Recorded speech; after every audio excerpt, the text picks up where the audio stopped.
Poland's drone spending jumped 260-fold. Poland's spending on drones and counter-drone systems has grown 260-fold in under 3 years, reaching roughly 6.9 billion, 26 billion zloty this year alone, Polish Deputy Defense Minister Cezary Tomczyk announced at a production line unveiling in Sochaczewa, according to Interior. Tomczyk made the announcement Thursday while touring the new manufacturing facility of Hornet-Polskie Drony, a joint venture building Poland's answer to Russia's Shahed attack drone, a weapon that has terrorized Ukrainian cities and become the defining symbol of cheap, mass-produced aerial warfare since Russia's full-scale invasion began. We are entering a new phase in terms of building capabilities in the Polish armed forces, Tomczyk said, according to Interior's report from the event. The drone at the center of Thursday's unveiling, called Hornet PL-AT-1 and nicknamed Shahed, Polish for Hornet, was designed specifically to mirror the Iranian-designed Shahed 131 loitering munition that Russia has mass-produced under license and launched against Ukraine by the thousands. Measuring 2.6 meters, 8.5 feet long with a 2.2 meter, 7.2 foot wingspan and weighing 85 kilograms, 187 pounds. The Polish drone can reach speeds exceeding 200 km/h, 124 miles per hour, and carries an operational range that starts at 400 kilometers, 249 miles in its base configuration, and extends to between 900 and 1,200 kilometers, 559 and 746 miles, depending on how it is equipped. Dimensions and performance figures that closely track the combat drones already flying over battlefields in ongoing conflicts around the world. Tomczyk framed the drone's origins as a direct response to a capability gap Poland had openly discussed for years without acting on. For a long time it was said that Poland must have its own Shahed, its own deep strike capabilities, must build these drone and anti-drone capabilities specifically so that if necessary it can rise to the occasion, Tomczyk said. Unlike many defense programs built around a private contractor's proprietary design, Poland's defense ministry retains full intellectual property rights to the Hornet, a distinction Tomczyk specifically highlighted as strategically important. The drone originated at Poland's Air Force Institute of Technology, known by its Polish acronym ITWL, a state research institute that developed the design under an internal program called PL-AT-1. It was precisely at the Air Force Institute of Technology that this project was born, Tomczyk said. From the very beginning, Polish engineers and designers worked to make the Polish kamikaze drone, the Polish Shahed, the Hornet, the Shahed become part of our system. From Poland's point of view, having our own capacity to produce and modify these kinds of systems is key today.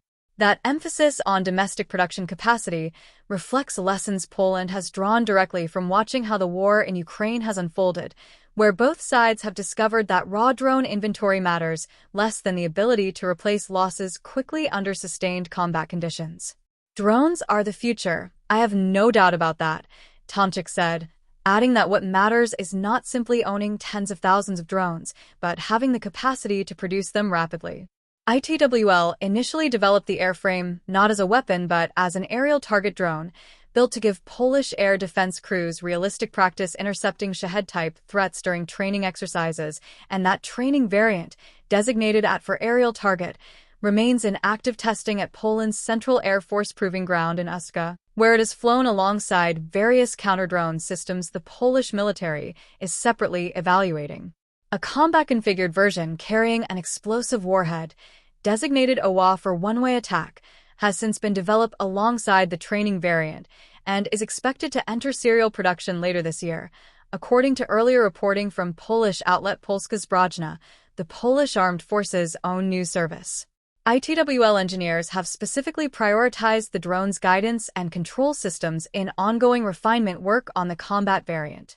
The manufacturing arrangement behind Hornet-Polskie Drony reflects a deliberate structure meant to keep both technical know-how and financial risk properly balanced between a state institute and private industry. ITWL holds a 52% majority stake in the joint venture, contributing the drone's underlying technical know-how, while Grupa Boryszew, one of Poland's largest private industrial conglomerates and the country's leading non-ferrous metals processor, holds the remaining 48% and provides financing along with existing industrial infrastructure at its ERG facility in Sochaczewa, where Hornet production is now based. The arrangement traces back to an October 2025 agreement between the two organizations, following Polish government approval, and Boryszew has said serial drone production would begin during the second quarter of 2026. Tomczyk's remarks Thursday extended well beyond a single drone program into a broader restructuring of how the Polish military trains its own troops to actually use these systems. He announced the expansion of what the ministry calls drone laboratories, dedicated training facilities currently operating at 10 Polish military units, into a network spanning 20 units over the coming months, giving soldiers standing infrastructure to learn drone operation, tactics, and strategy as routine, ongoing training rather than as occasional specialized instruction.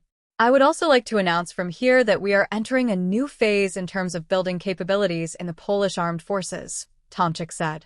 Throughout the ranks of the Polish armed forces, so-called drone laboratories are now being created. Until now, they have operated in 10 selected military units. We are expanding this program.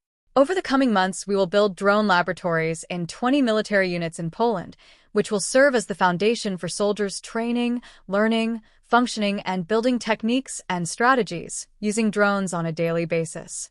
Tomczyk described the goal as putting drone capability directly into the hands of every individual soldier rather than concentrating it in specialized units, a shift he said reflects how thoroughly unmanned systems have already reshaped modern combat.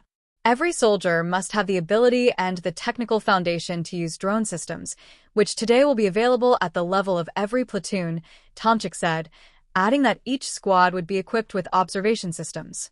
A soldier's life and health is the most important thing, he said. Tomczyk compared the current 6.9 billion figure to an estimate from December 2023, when Poland's annual spending on drones and counter-drone systems totaled roughly 27,100 million zloty. A jump, he said, illustrates just how completely unmanned systems have reshaped what the Polish military now considers essential rather than experimental capability. That scale of investment places Poland among the more aggressive NATO members pursuing domestic drone manufacturing capacity, a trend driven directly by proximity to a war that has demonstrated, in stark and repeated fashion, exactly what happens to a military caught without enough of its own unmanned systems when a full-scale conflict actually begins.